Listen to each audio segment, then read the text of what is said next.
Assalamualaikum warahmatullahi wabarakatuh. Bismillahirrahmanirrahim. Alhamdulillahi madad dawam. Syukru lillahi alal in'am li ni'matil iman wal islam wal iqtida bi sayyidil anam. Thumma salatu ma'a salam ala khattairil aiki wal anam. Rabbi shrah li sadri wa yassir li amri wahlul 'uqdatam min lisani yafqahu qawli. Amma ba'du. Yang saya hormati, saya muliakan Bapak Ketua DKM Masjid Al-Barakah beserta jajaran pengurus DKM. Yang saya hormati, saya muliakan seluruh jamaah Masjid Al-Barakah. Semoga kita senantiasa dalam curahan rahmat taufik hidayah maunah Allah Subhanahu wa taala. Puji dan syukur marilah kita haturkan kehadirat Allah, salawat dan salam semoga tetap terlimpah curahkan kepada Rasulullah sallallahu alaihi wasallam beserta para sahabat dan keluarganya serta para pengikutnya. Mudah-mudahan kelak di yaumil qiyamah kita mendapatkan syafaatul uzma dari beliau, amin ya rabbal alamin. Untuk menyingkat waktu, mari sama-sama kita awali taklim kita dengan membaca Ummul Quran suratul Fatihah. Mudah-mudahan Allah memberikan kemudahan kita memahami ilmu-ilmu agama sekaligus bisa melaksanakannya dalam kehidupan kita sehari-hari. Ala hadiniyah wa ala kulli niyatin salihah bi niyati du'a wal qabul wa li syafa'ati rasul bi barakati Imam Ibnu Hajar al-Asqalani syekhina. Al-Fatihah. Bismillahirrahmanirrahim. Alhamdulillahirabbil alamin arrahmanir rahim maliki yaumiddin. Iyyaka na'budu wa iyyaka nasta'in ihdinas siratal mustaqim siratal ladzina an'amta 'alaihim. Bismillahirrahmanirrahim. Qala al-musannif rahimahullahu ta'ala wa nafa'ana bihi wa bi ulumihi fid dharain amin. Kitabus sholati, kitab tentang sholat. Jadi ini bagian kedua. Kemarin dari awal sampai sekarang ini ya, kemarin itu kita membahas kitabut thaharah, kitab tentang bersuci, bab tentang suci. Nah, hari ini kita mulai tentang sholat ya, bagian kedua dalam kitab Bulughul Maram ini. Kitabus sholat. Sholat ini menjadi ibadah yang qadimah, ibadah yang sudah sejak awal sudah dilaksanakan ya. Bahkan diriwayatkan Nabi Adam alaihissalam adalah orang yang pertama kali melaksanakan sholat, namanya sholat subuh. Sholat ketika pagi hari. Dikisahkan Nabi Adam ketika diturunkan oleh Allah dari langit menuju dunia dalam waktu malam hari, maka beliau sangat sedih karena gelap. Di surga itu terang benderang, masuk ke diturunkan, diusir dari surga, masuk ke bumi ya, gelap. Maka Nabi Adam sangat sedih. Nah, beruntungnya ketika kemudian mulai pagi itu mulai ada sinar ya, agak terang. Nah, Nabi Adam ya sebagai wujud syukur dia, maka Nabi Adam kemudian melaksanakan sholat ya, 2 rakaat yang dinamakan dengan sholat pagi hari. Nah, pagi itu namanya subuh, sobah ya, artinya subuh. Nabi Adam melaksanakan sholat subuh. Nabi yang melaksanakan sholat zuhur yaitu Nabi Ibrahim alaihissalam. Nabi Ibrahim setelah diperintah menyembelih putranya, kemudian diganti oleh Allah ya dengan seekor domba yang besar itu. Nabi Ibrahim senang ya, bersyukur karena selamat ya, tidak jadi menyembelih putranya. Nah, Nabi Ibrahim kemudian melaksanakan sholat ketika tengah hari ya, ketika tengah hari, maka namanya zuhur. Zuhur itu artinya punggung. Kenapa? Karena orang ketika rukuk, ketika sujud, matahari ada kira-kira ya di atas punggungnya lah, masih panas, tengah-tengah matahari tergelincir sedikit. Namanya sholatnya namanya sholat zuhur. Nabi yang melaksanakan sholat asar yaitu Nabi Yunus. Nabi Yunus, ya kita tahu dalam sejarah ketika beliau kemudian hampir putus asa ketika berdakwah bertahun-tahun di tengah umatnya, gak ada yang mau ikut, ya akhirnya kemudian Nabi Yunus hendak ingin meninggalkan kaum itu, mau pergi jauh lah gitu ya. Tiba-tiba kemudian ya ketika saat naik kapal di tengah laut, kapalnya nggak bisa jalan, sampai akhirnya kemudian diundi, pasti ini karena ada orang yang maksiat kepada Allah. Diundi ternyata Nabi Yunus namanya yang keluar. Nabi Yunus dimasukkan ke dalam laut, ya ke dalam laut itu dimakan oleh ikan paus yang besar. Ikan paus ini bukan memakan, hanya menelan saja, cuman ditelan, ya nggak boleh dimakan. Sampai berhari-hari ya Nabi Yunus itu, sampai kemudian ya Allah mengeluarkan ya Nabi Yunus itu ketika waktu asar. Saat senangnya itu ya syukur ya Nabi Yunus taubatnya diterima oleh Allah, la ilaha illa anta subhanaka inni kuntu minadz zalimin itu. Nabi Yunus kemudian memuji Allah, bersyukur, salat ya, beliau salat asar 4 rakaat. Selanjutnya salat maghrib ya, maghrib itu dilakukan oleh Nabi Isa alaihi salam. Nabi Isa ya bersyukur kepada Allah ya karena beliau diangkat menjadi nabi, beliau menjadi orang suci ya, lahir tanpa bapak dan membebaskan ibunya ya Sayyidah Maryam, bukan orang yang wanita nakal sebagaimana tuduhan orang-orang Yahudi ya. Nabi Isa alaihissalam sholat maghrib, sholat 3 rakaat. Terakhir Nabi Musa yaitu sholat isya. Nabi Musa itu sholat sholat isya ya 4 rakaat karena Nabi Musa selamat dari kejaran Fir'aun, dipertemukan dengan istri ya, dengan keluarganya setelah lama berpisah, kemudian dipertemukan pula dengan anak-anak dan saudaranya yaitu Nabi Harun. Nabi Musa sholat. Sholat di dalam Islam ya menjadi syariat yang tidak bisa ditawar-tawar. Tidak boleh ada orang hanya gara-gara sesuatu yang menyibukkan dia kemudian nggak sholat, nggak ada. Pekerjaan apapun ketika berurusan dengan masalah sholat tidak boleh kemudian ditinggal. Maka hanya sholat dalam Islam yang tidak ada tawar menawar. Orang puasa kalau nggak kuat puasa boleh nggak puasa, nanti dikodok misalnya. Tapi kalau sholat nggak ada. Udahlah saya nggak sholat, ntar aja kodok, nggak boleh itu tetap nggak boleh. Nggak ada air boleh tayamum, nggak ada tayamum ya nggak usah pakai wudu, nggak usah pakai tayamum, nggak ada debu misalnya ya, nggak ada debu ya, tetap orang wajib sholat. Nggak ada sholat itu nggak bisa kemudian udah ntar saya sholat aja. Misalnya kan banyak ini orang kerja ya, taruhlah dari Jakarta naik busway penuh, nggak mungkin ini sholat maghrib. Udahlah saya nggak usah sholat maghrib, ntar aja di rumah, nyampe rumah saya baru sholat kodok. Dosa itu namanya, dosa. Kenapa? Karena sholat itu tidak boleh tidak dilaksanakan pada tepat waktu. Itu sebabnya maka ada namanya sholat lihurmatil wakti. Kalau kita karena kondisi terpaksa nggak bisa melaksanakan sholat, lagi di busway nggak mungkin turun ya, atau lagi di kereta misalnya nggak bisa mungkin kita turun, maka kita sholat namanya lihurmatil wakti, sholat untuk menghormat waktu. Apa? Yaitu sholat ketika kita nggak bisa wudhu, nggak bisa tayamum, ya sholat semampunya. Kita tetap Allahu Akbar, nggak bisa menghadap kiblat, ya boleh menghadap kemana saja. Nggak bisa rukuk, nggak bisa sujud, ya sudah cukup dengan isyarat saja Allahu Akbar. Mungkin sambil gelantungan ya di tempat pegangan tangan itu di busway, boleh ya. Tapi tetap sholat, hatinya tetap sholat. Nanti sampai di rumah kita kodok itu, kita kodok. Tujuannya apa? Agar kita tidak berdosa.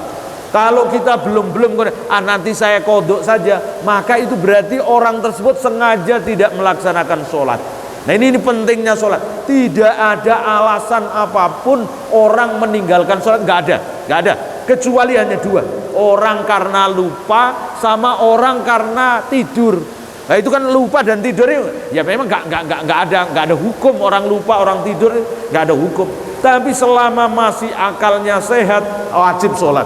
Bukan kemudian ya sudahlah Kan kadang-kadang ada orang kalau yang nggak ngerti ilmu agama itu ya, banyak orang yang mohon maaf kalau hajatan, apalagi ibu-ibu ya, hajatan udah deh ntar aja saya sholatnya, tanggung ya, duhur sudah dibedakin, udah didempul, udah macem-macem, mau sholat harus wudhu, bersihin lagi, wah nanti sayang make upnya, kemudian ntar aja selesai hajatan, apalagi sampai sehari semalam nggak sholat sama sekali gitu, besok aja saya kodok, itu nggak boleh begitu ya. Kenapa? Itu berarti merencanakan tidak sholat itu namanya. Padahal orang sholat itu nggak ada alasan apapun, selama dia masih sadar, akalnya masih sehat, maka dia wajib sholat, nggak ada alasan apapun. Orang sakit lumpuh nggak bisa apa-apa, tetap wajib sholat, nggak ada kemudian. Pokoknya sholat itu selama akalnya masih sehat, maka tetap wajib sholat. Dan ini satu-satunya ibadah dalam Islam yang tidak ada toleransi sama sekali, nggak ada toleransinya. Ya, semua ya, mau sehat, mau sakit, ya, mau tua, mau muda, semua wajib sholat. Ya, mau miskin, mau kaya, semua wajib sholat. Nah ini baik. Kita bahas. Bismillahirrahmanirrahim. An Abdullah bin Amr radhiyallahu anhuma, dari Abdullah bin Amr radhiyallahu anhuma, anna Nabiyya sallallahu alaihi wasallam, sesungguhnya Nabi sallallahu alaihi wasallam bersabda, waktu zuhri, waktunya sholat zuhur itu idza zalat asyamsu, ketika matahari sudah tergelincir. Nah ini tentang al-mawaqit, yaitu bab tentang waktu-waktu sholat. Cuman kalau kita di Indonesia enak ya, di Indonesia negara Islam mayoritas ya, orang sholat itu ya, azan itu mudah kita dengar ya, bahkan setiap waktu itu mungkin 2, 3, 4, 10 kali kita dengar azan itu, masjid sini azan, masjid sana azan. Nah bagi orang yang tidak di negara-negara yang mayoritas Islam, nggak dengar itu masjid ada azan, nggak ada azan. Bagaimana cara menentukan sholat? Nah kalau zaman sekarang enak, sudah ada alarm ya, ada handphone itu, ada aplikasi azan, nanti waktunya masuk langsung azan. Bagaimana dengan orang zaman dulu? Zaman Nabi menentukan sholat itu bagaimana waktunya? Padahal waktu itu nggak ada jam, ya nggak ada jam. Nah ini pentingnya Nabi memberikan batasan ini ya. Qala, Nabi bersabda, waktu zuhri, waktunya sholat zuhur itu idza zalat asyamsu, ketika matahari tergelincir, wa kana dhillur rajuli, dan bayangan seseorang itu katulihi, seperti bendanya, malam yahdur waktul asri, selama belum masuk waktu asar. Waktunya sholat zuhur ketika bayangan kita, gampangnya kita di Indonesia, ketika bayangan kita sudah ada di sebelah timur. Artinya apa? Kalau sebelah timur berarti waktu matahari posisinya sudah di arah barat ya, tidak di tengah-tengah tetapi sudah tergelincir ke arah barat. Nah itu sudah masuk waktu zuhur. Kapan batas waktu zuhur? Yaitu sampai bayangan sesuatu itu tidak lebih dari bendanya. Taruhlah kita berdiri, kita ini tinggi kita misalnya 165 cm misalnya. Nah kalau bayangan kita itu sudah 165, maka berarti waktu zuhur habis. Waktu zuhur sudah habis. Artinya apa? Waktu zuhur berarti sudah masuk waktu sholat asar. Wa waktul asri, waktunya sholat asar, yaitu tadi setelah bayangan itu sudah lebih dari bendanya, malam tasfarro asyamsu, selama matahari itu belum menguning. Nah belum menguning. Ini maka ada ulama yang menyatakan sholat asar itu waktunya tidak sampai maghrib, enggak. Jadi selama matahari belum menguning. Menguning maksudnya apa? Mulai warna warna oranye itu loh. Ya kan mulai kalau mau tenggelam itu warnanya kan oranye itu. Kira-kira ya setengah jam lah sebelum maghrib itu, ya, setengah jam sebelum maghrib kan matahari warnanya sudah mulai menguning. Waktunya sholat asar itu. Artinya kalau ada orang sholat asar kok matahari sudah menguning, berarti itu sudah di luar waktu. Dari hadis ini, nanti ada beberapa hadis yang lain ya. Nanti saya jelaskan perinciannya ya. Wa waktu sholatil maghribi, waktunya sholat maghrib malam yaghib asyafaku, yaitu ketika matahari terbenam sampai belum hilangnya mega merah. Jadi mega merah itu kalau masih ada berarti masih waktu maghrib. Tapi kalau sudah hilang maka waktu maghrib sudah habis, ya. Wa waktu sholatil isya'i, waktunya sholat isya itu ila nisfil lailil ausati, sampai separuh malam yang tengah. Artinya apa? Berarti sampai tengah malam, sampai jam 12 malam lah gampangnya kalau di Indonesia, ya. Jam 12 malam waktunya sholat isya habis. Artinya kalau ada orang sholat isya baru jam 1 maka nggak sah menurut hadis ini, ya. Nah, nanti ada hadis yang lain. Wa waktu sholatis subhi, waktunya sholat subuh min tulu'il fajri malam tatlu asyamsu, mulai dari terbitnya fajar sampai sebelum matahari terbit. Artinya yaitu terbit fajar sodik, ya, fajar yang kedua. Nah, ini waktu-waktu di dalam sholat 5 waktu. Menariknya setiap hadis atau setiap kitab fikih ketika menjelaskan tentang waktu sholat, yang pertama kali disebut adalah waktu sholat zuhur. Waktunya sholat zuhur yang mula-mula yang pertama pasti waktu sholat zuhur, ya. Di dalam kitab fikih maupun kitab hadis, ya, itu disebutkan waktu sholat 5 waktu itu yang pertama adalah sholat zuhur. Kenapa kok sholat zuhur? Kenapa nggak sholat subuh? Kok nggak diawali dari pagi gitu? Atau kenapa tidak diawali dari isya misalnya? Tapi waktunya dimulai kenapa sholat zuhur? Ada yang tahu? Kenapa waktunya kok dimulai sholat zuhur? Nah, ini karena dikisahkan Nabi Muhammad ketika Isra Mi'raj kan perjalanan malam hari itu. Nabi Muhammad sampai ke Sidratul Muntaha, sampai ke Mustawa, kemudian beliau mendapatkan perintah sholat 50 kali sehari semalam, kemudian minta dispensasi 5 berkurang sampai tinggal 5. Nah, Nabi Muhammad turun, ya, ke bumi, ya, ke Mekah, ya, kembali ke Mekah, ke rumah Ummu Hani, ya. Beliau dalam waktu sebelum subuh. Saat Allah perintah sholat 5 waktu itu belum dijelaskan sholatnya namanya apa, caranya bagaimana, kapan waktunya, belum ada. Cuman diwajibkan Nabi Muhammad dan umatnya sholat 5 kali sehari semalam. Sholatnya apa, bagaimana caranya, waktunya kapan, belum. Besoknya baru malaikat Jibril datang. Malaikat Jibril datang pertama kali yaitu ketika waktunya sholat zuhur. Malaikat Jibril memberitahu Nabi Muhammad, Muhammad, ini loh waktunya sholat zuhur itu, yaitu ketika matahari sudah tergelincir ke arah barat. Nanti ketika sholat asar juga dikasih tahu ketika matahari bayangannya melebihi dari bendanya. Waktunya maghrib ketika matahari terbenam. Waktunya isya ketika mega merah hilang. Waktunya subuh ketika fajar sodik itu sudah muncul. Nanti hari kedua malaikat Jibril datang lagi. Kalau yang tadi ngasih tahu awal waktunya doang, yang kedua malaikat Jibril datangnya di akhir waktu. Taruhlah misalnya, ya, malaikat Jibril yang tadinya zuhur itu jam 12, asar jam 3 misalnya, jam 15. Yang kedua ini malaikat Jibril datang beberapa saat sebelum asar. Ya, taruhlah misalnya jam 3 kurang 5 menit gitu. Ini kira-kira menjelang asar nih. Dari waktu zuhur itu sampai ketika bayangan orang itu seperti bendanya, hampir seperti bendanya gitu. Malaikat Jibril yang kedua itu. Nanti ketika maghrib, asar, maghrib, isya, subuh juga begitu.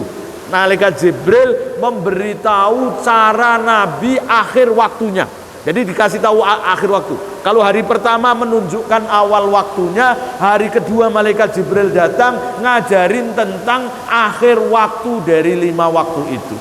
Nah, itu sebabnya maka setiap kajian hadis, ya, fikih itu selalu sholat zuhur yang di awal. Kenapa? Karena memang malaikat Jibril datangnya ketika waktu zuhur itu, ya, memberitahunya. Nah, cuman ini orang Jawa itu, hebatnya orang Jawa itu ya, kalau mengkaji tentang pemahaman keagamaan, biasanya orang Jawa itu simple ya, yang penting mudah dimengerti. Orang Jawa itu selalu bilang Islam itu identik dengan sholat 5 waktu. Makanya Islam itu I-nya Isya, S-nya subuh, L-nya lohor, A-nya asar, M-nya maghrib. Kalau ada orang Islam kok nggak sholat 5 waktu, bukan Islam namanya. Ada orang Islam kok cuman sholatnya subuh, lohor, asar, maghrib, bukan Islam, nggak ada I-nya, namanya selam, ya, bukan orang Islam. Kalau isanya sholat tapi subuhnya enggak, lohor, asar, maghrib sholat, ilam namanya, nggak Islam. Maka baru Islam kalau melaksanakan 5 waktu. Nah itu orang Jawa itu ya. Ya meskipun Islam ya tidak hanya sebatas itu, tetapi minimal orang Islam itu sholatnya ya 5 waktu ya, sholat 5 waktu. Syukur kalau ditambahi dengan sholat sunnah yang lain ya. Nah ini yang pertama. Nah sholat zuhur itu ya, para ulama menegaskan walid zuhri sittatu awqatin. Sholat zuhur itu punya 6 waktu, waktunya itu ada 6. Maka kita sholat itu sesungguhnya dari satu sholat itu pahala banyak sekali ya, banyak sekali. Jadi beda antara waktu pertama, waktu kedua, waktu ketiga, 4, 5, 6, semuanya beda-beda. Ya, semuanya beda-beda. Nah, ini waktu zuhur itu ada 6. Saya singkat saja. Yang pertama, waktu afdol atau waktu fadilah, waktu yang paling utama. Kapan waktu itu? Wa huwa awwalul waqti bimiqdari ayyu'adzina wa yatawaddu'a wa yastatirul awra wa yusalliha ma'a ratibatiha wa ya'kulu luqamat. Ya, waktunya sholat zuhur itu awal waktu, mulai masuk waktu azan itu, taruhlah jam 12, kemudian diikuti dengan kira-kira orang melaksanakan wudhu.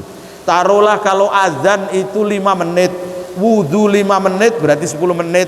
Wa yasatirul aurah, menutup aurat, ganti baju ya taruhlah 3 menit, maka berarti sudah 13 menit.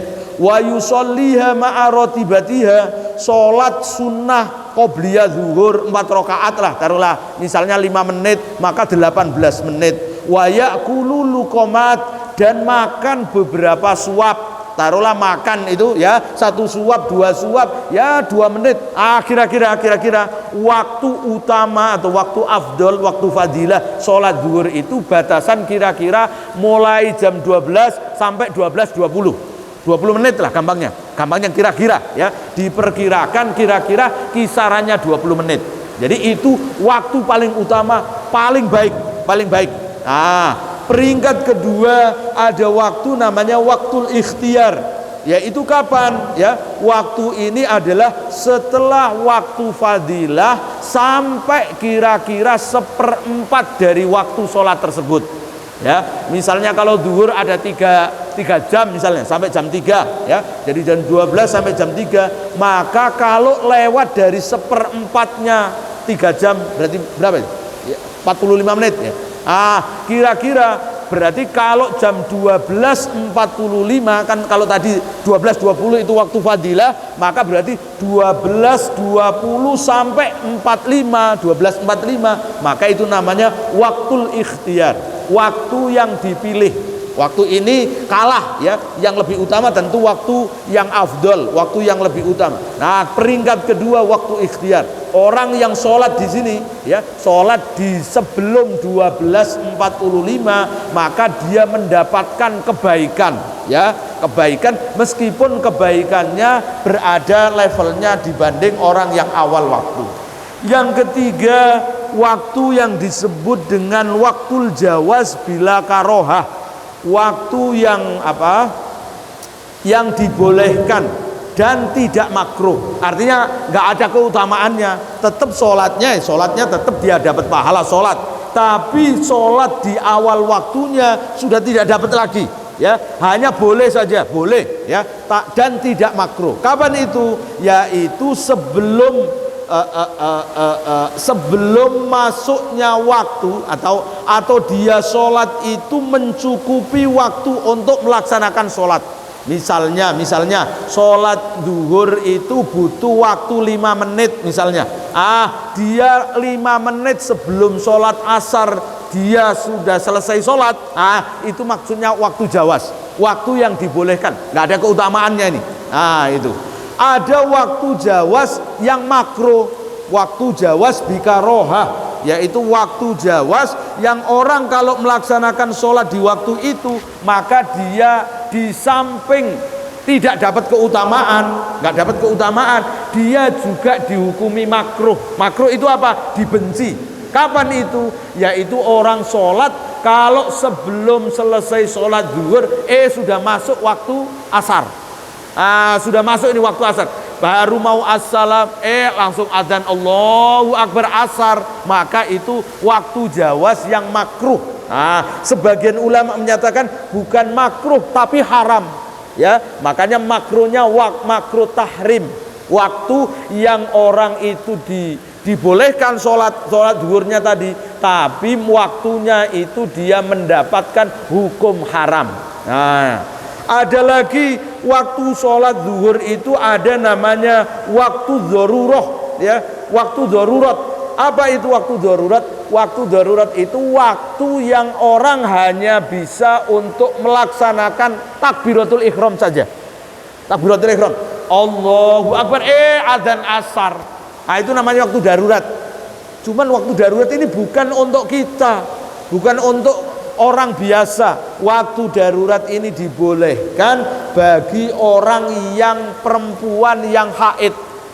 Ada perempuan haid, ya, belum mandi, taruhlah misalnya ketika waktu zuhur, kemudian dia lihat, ya, setengah jam sebelum asar dia lihat sudah bersih, kemudian dia mandi lama misalnya gitu, mandinya lama, kira-kira 1 menit sebelum asar dia selesai mandi, baru Allahu Akbar, Bismillahirrahmanirrahim, Alhamdulillahirabbil alamin, sudah masuk waktu asar, maka dia ini namanya waktu darurat.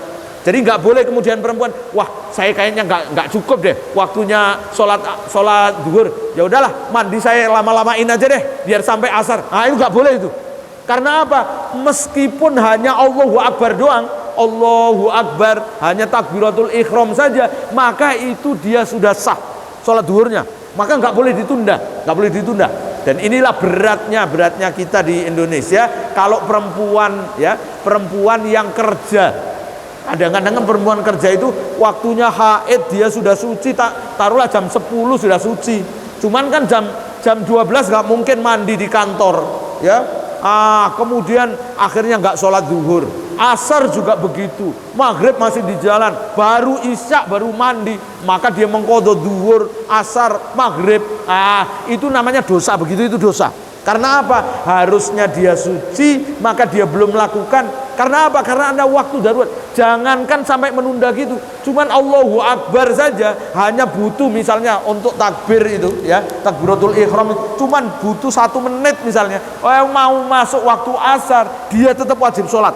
Atau laki-laki, ini kaitan dengan orang haid, ya, atau orang laki-laki yang lupa. Kadang-kadang kita kan gitu, kalau kita biasa sholat awal waktu, kemudian karena satu dan lain hal, ya, kita lupa nggak sholat misalnya. Kadang-kadang kan ngerasanya sudah sholat, baru inget itu asar tinggal 2 menit misalnya, maka kita tetap harus melaksanakan sholat. Jangan, wah nggak cukup ini saya sholatnya, wudhu nggak cukup, sholat nggak cukup, udahlah tanggung, nunggu asar aja. Itu nggak boleh begitu. Ya, kalau kita ingatnya kapan pun langsung, ya. Jadi tinggal 2 menit, ya sudah langsung. Daripada 2 menit saya wudhu dulu. Kalau wudhu habis ini malah boleh, sampai boleh orang itu tidak wudhu, ya. Namanya faqidut thahurain itu. Karena apa? Karena daripada dia wudhu menyebabkan sholatnya nggak cukup, maka lebih baik nggak wudhu. Walaupun nanti orang yang model begini ini namanya sholat li hurmatil waktu tadi itu, ya. Kalau misalnya 2 menit saya bisa sholat cepet, ya, pokoknya cepet sekali. Gak usah yang sunah-sunah, Allahu Akbar, cuman Fatihah doang, ya. Rukuk cuman baca Subhana rabbiyal azim gitu doang sekali. Sami Allahu liman hamidah, Rabbana walakal hamd. Ya. Sujud Subhana rabbiyal a'la. Allah bangun dari sujud Rabbi firli, cuman begitu aja. Boleh, ya. 2 menit cukup, ya enggak apa-apa, ya. Itu kenapa? Itu waktu darurat. Nah, tapi ya jangan darurat terus-terusan, ya. Itu. Jadi darurat itu bagi wanita haid, ya, yang waktu bersihnya waktunya terbatas, atau laki-laki yang lupa atau baru bangun, ya, atau kalau disebutkan dalam kitab-kitab fikih itu orang yang gila, kemudian sembuh dari gilanya kira-kira hanya 2 apa 3 menit, dia tetap wajib sholat, ya, wajib sholat. Allahu Akbar, kemudian azan, itu nggak apa-apa, itu namanya waktu darurat. Yang keenam ada namanya waktu udzur. Waktu udzur itu apa? Yaitu bagi orang yang melaksanakan sholat zuhur tidak di waktu zuhur, ya, karena jamak takhir misalnya. Sholat zuhur dilaksanakan pada waktu asar karena melakukan perjalanan misalnya. Itu namanya waktu udzur. Jadi dibolehkan. Nah, begitu juga dengan sholat asar. Sholat asar itu ada tambahan, ada 7 waktu, ya. Waktu fadilah sama dengan waktu zuhur, waktu ikhtiar, ya. Waktu ikhtiar itu setelah waktu fadilah. Yang ketiga waktu jawaz bila karohah, ya. Waktu jawaz bila karohah yang nggak makruh itu kalau sebelum matahari menguning tadi. Nah, kalau sudah menguning maka itu waktu jawaz tapi makruh. Waktu yang dibolehkan tapi itu hukumnya makruh. Nah, kemudian ada waktu haram. Kapan? Yaitu ketika sebelum habis waktunya, ya, sholatnya belum habis, waktu asar sudah habis, ya, sudah masuk maghrib. Nah, itu waktu yang diharamkan, ya. Nah, kemudian ada waktu waktu darurat. Waktu darurat itu semua sama, ya, semua sholat ada waktu darurat, ada waktu udzur, kecuali subuh, ya. Subuh nggak ada kalau waktu udzur. Jadi udzur itu bagi orang yang sholat asar, dia jamak takdim sholat asar tapi sudah dilaksanakannya ketika waktu zuhur, ya. Nah, itu jamak takdim, maka itu namanya waktu udzur dalam sholat asar. Nah, waktu maghrib, ya, waktu maghrib mempunyai 5 waktu, ya. Waktu fadilah, ya. Kemudian waktu ikhtiar, waktu jawaz bila karoha, kemudian waktu udzur, ya, waktu udzur dan waktu darurat. Sholat isya mempunyai 6 waktu, ya, sama dengan sholat zuhur, ya. Itu. Kemudian untuk sholat subuh mempunyai 6 waktu, ya, yaitu waktu fadilah, waktu ikhtiar, waktu jawaz bila karoha. Waktu jawaz jadi waktu ikhtiar itu sampai matahari belum langit itu belum menguning, ya, belum terang, ya, isfar, ya. Isfar itu belum jelas cahaya langit itu, ya. Nah, itu waktu masih ikhtiar. Tapi kalau sudah mulai ada mega merah, nah itu sudah masuk waktu jawaz bila karoha, ya. Kalau kemudian mega merah itu sudah kalah oleh cahaya semburat matahari, nah itu sudah masuk waktu yang makruh. Kemudian waktu haram kalau sebelum waktunya sebelum sholat subuhnya selesai sudah muncul terbit matahari, nah itu sudah menjadi haram. Baik, kita lanjutkan. Jadi itu waktu-waktu di dalam sholat 5 waktu. Nah, sholat 5 waktu itu, ya, sholat 5 waktu itu juga tidak kemudian ujuk-ujuk seperti sekarang ini, ya. Nabi Muhammad dahulu itu sholat itu mengalami modifikasi, ya. Jadi sholat Nabi itu sholat pertama itu kan sholat qiyamul lail. Nabi itu diperintah oleh Allah untuk qiyamul lail. Maka di dalam awal-awal wahyu yang turun, surat Al-Alaq, kemudian surat Al-Mudassir, ya, Al-Qalam, ya, surat Al-Qalam, Nun wal qalami wa ma yasturun, kemudian surat Al-Mudassir, surat Al-Muzammil. Nah, di dalam surat Al-Muzammil itu Allah memerintahkan Nabi Muhammad untuk sholat itu qiyamul lail. Nah, Nabi dulu itu sholatnya sebelum diwajibkan 5 waktu ini, sholatnya adalah qiyamul lail, ya, sholat malam hari. Malamnya Nabi sholat itu sepertiga atau setengah malam. Nabi Muhammad qiyamul lailnya itu, ya. Jadi qiyamul lail ya, kira-kira Nabi kalau qiyamul lail jam 12 sampai jam 4, ya. Bahkan kalau 2/3-nya berarti setengah 11 sampai jam 4, ya. Setengah 11 Nabi itu sholat qiyamul lailnya. Nah, nanti setelah saat Isra Mi'raj, setelah qiyamul lail kemudian Allah memerintahkan sholat itu 2 kali, ya. Asyi wal ibkar, yaitu sore hari dan malam hari, ya. Pagi hari dan sore hari, ya. Sholat itu dua kali, ya. 2 rakaat pagi hari, 2 rakaat sore hari. Nah, nanti kemudian setelah ada perintah di Isra Mi'raj ini, baru kemudian sholat itu mengalami beberapa modifikasi. Kenapa saya bilang modifikasi? Karena sholatnya itu memang berubah. Dulu Nabi Muhammad ketika sholat itu syariatnya kalau ada orang sholat terlambat, ada orang masbuk, maka sholatnya itu langsung ikut imam. Ngejar imam.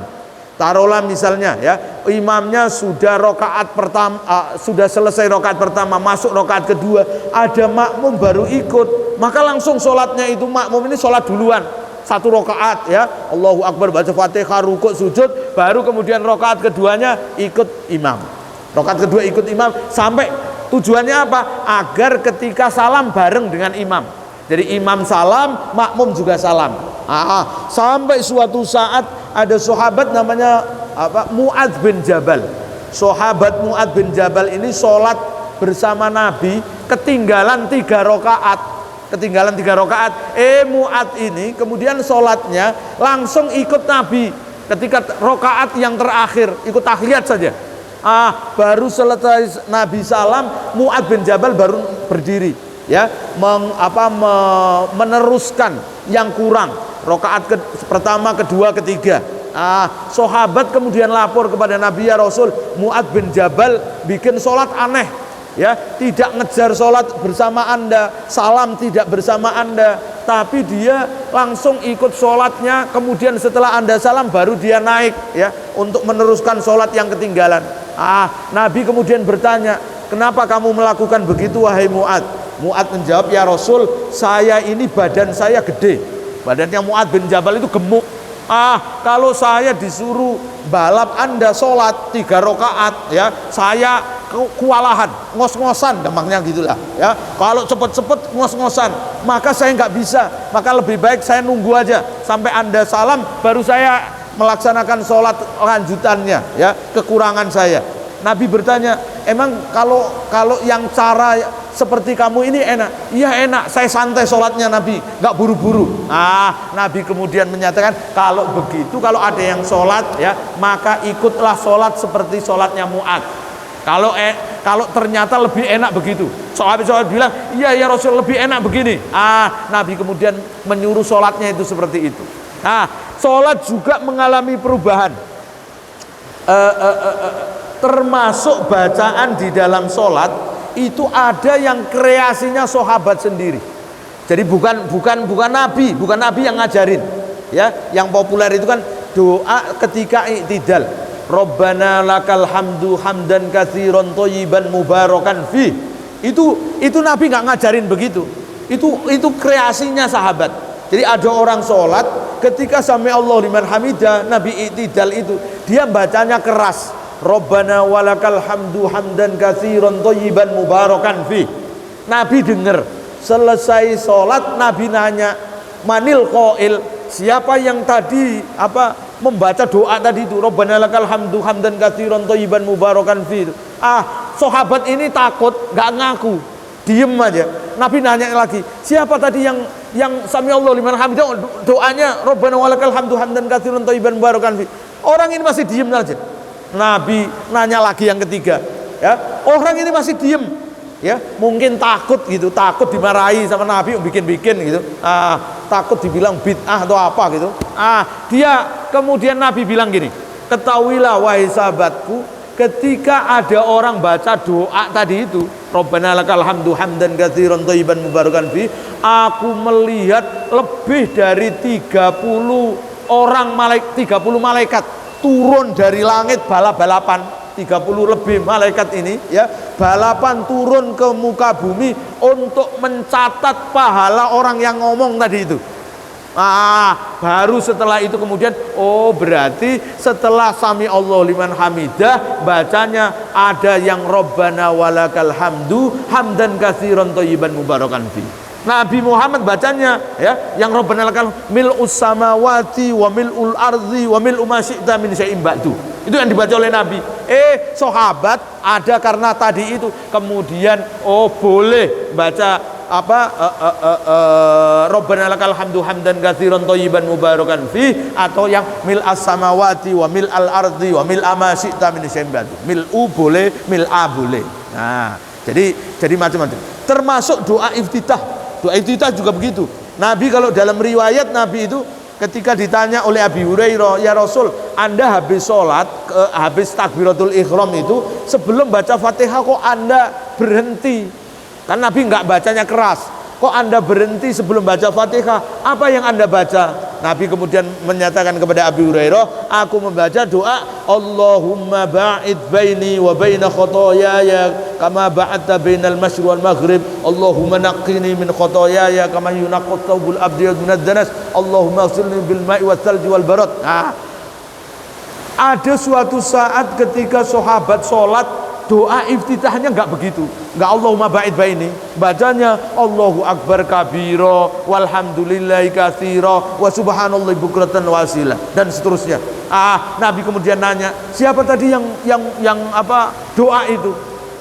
Sahabat ini ya, karena tadi pengalaman Rabbana walakal hamdu, ternyata malah dipuji oleh Nabi. Dia ngomong, saya Rasul yang tadi doa Allahu akbar kabira saya. Nabi menyatakan apa?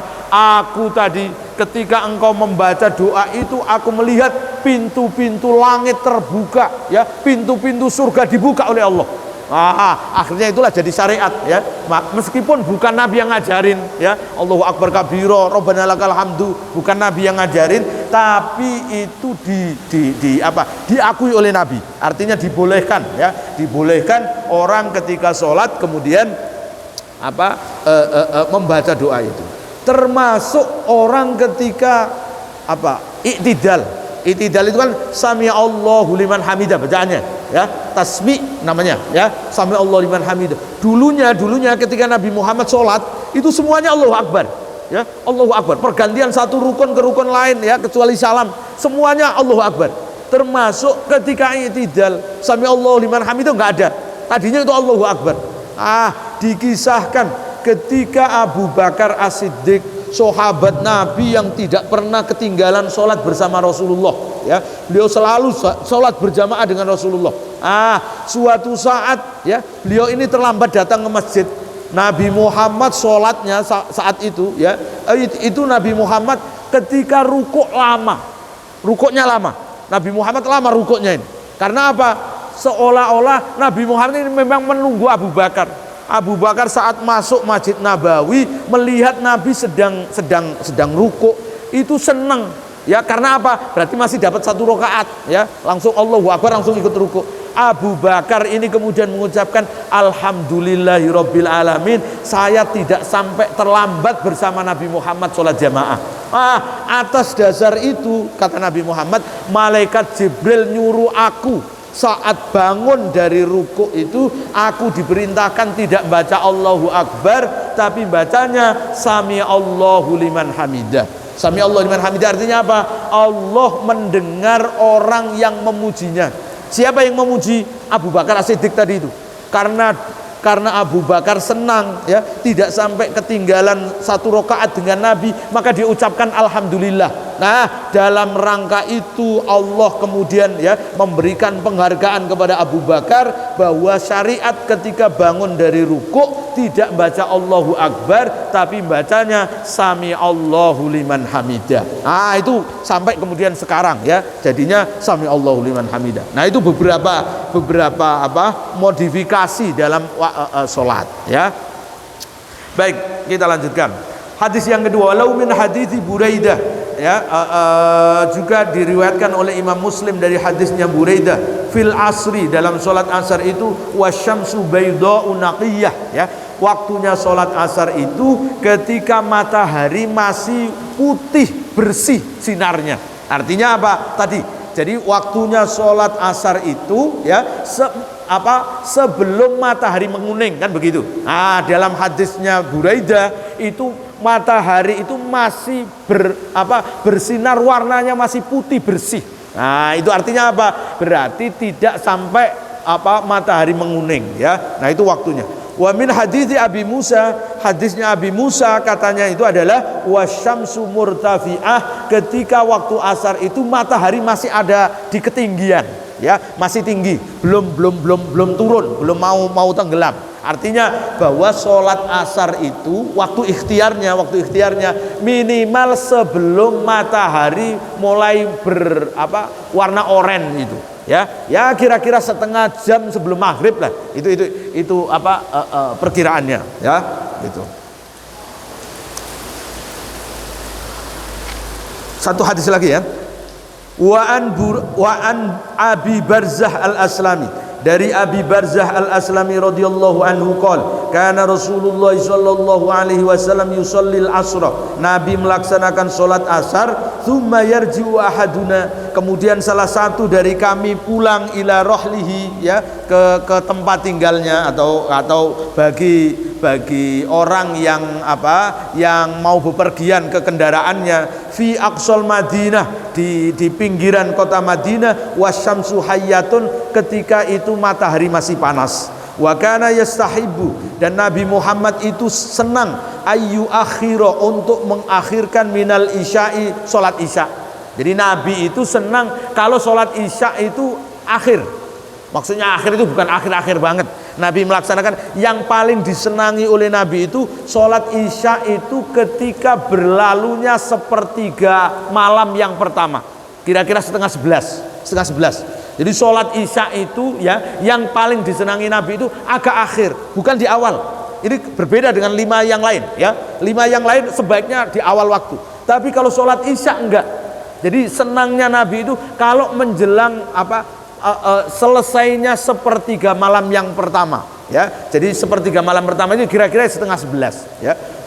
Cuman juga jangan dipaksakan. Masjid Al-Barakah kemudian biar kita nyunah gitu, ya. Paling baik ya udah setengah 11 baru kita sholat isya, dijamin gak ada yang ikut, ya. Wa kana yakrahu an-nauma, Nabi Muhammad itu tidak senang an-nauma, tidur qoblaha, sebelum sholat isya, wal haditha ba'daha, dan ngobrol setelah isya.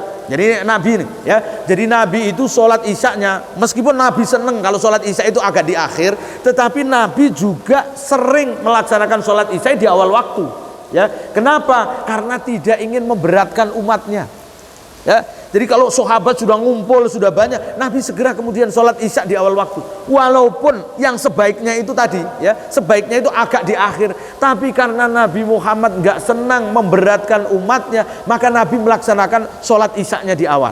Nah, ini hebatnya Rasulullah itu, ya. Jadi nggak mau egois, ya. Ini yang paling baik ini. Ya udah, kita pokoknya sepertiga pertama habis baru kita sholat isya. Enggak, Nabi enggak seperti itu. Nabi tidak senang tidur sebelum sholat isya. Artinya apa? Tidurnya itu harus setelah sholat isya. Selesai sholat isya, wal haditsa ba'da, dan tidak suka hadis itu bercanda lah, ngobrol, ya. Kalau sekarang begadang, ya, setelah sholat isya enggak senang. Nabi itu kira-kira kalau beliau sholat awal waktu sholat isyanya, ya kira-kira tidur itu ya jam 8 beliau tidur, ya, jam 8 ini sudah tidur. Cuman kita jam 8 boro-boro tidur, ya, jam 8 kadang-kadang masih di jalan, ya. Nabi Muhammad bangunnya kalau awal waktu sholat isyanya awal begini, beliau bangunnya sepertiga malam pertama, setengah 11 bangun, ya, setengah 11 bangun, qiyamul lail sampai subuh, ya, 2/3 malam Nabi qiyamul lailnya. Kadang-kadang setengah malam, jam 12, Jadi itu Nabi. Jadi nggak senang Nabi itu kalau tidur sebelum sholat isya dan ngobrol setelah sholat isya. Wa kana yang fatul min sholatil ghadat, dan Nabi melakukan sholat subuh hina ya'rifur rajulu jalisahu, ketika seseorang itu mengenali orang yang ada teman duduknya, artinya yang ada di sampingnya. Orangnya, maksudnya sholat subuh itu Nabi ketika seseorang itu sudah kelihatan siapa orangnya. Kan dulu kan nggak ada listrik ya, nggak ada listrik. Maksudnya apa? Nabi kadang-kadang ketika sholat subuh itu beliau tidak di awal waktu, tetapi nunggu isfar. Isfar itu sudah mulai agak terang.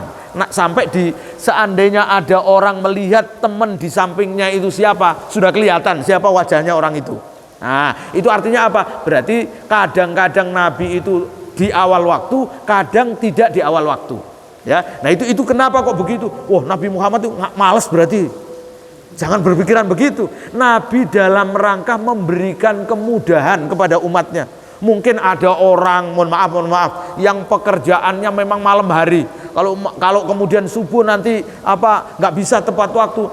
Nabi mempraktekkan, kadang-kadang Nabi di awal waktu, kadang Nabi sholat subuhnya agak menjelang sudah terang. Ya, sudah agak terang baru Nabi sholat. Nah ini hadisnya ini, Nabi melaksanakan sholatnya itu ketika orang sudah melihat teman di sampingnya itu siapa.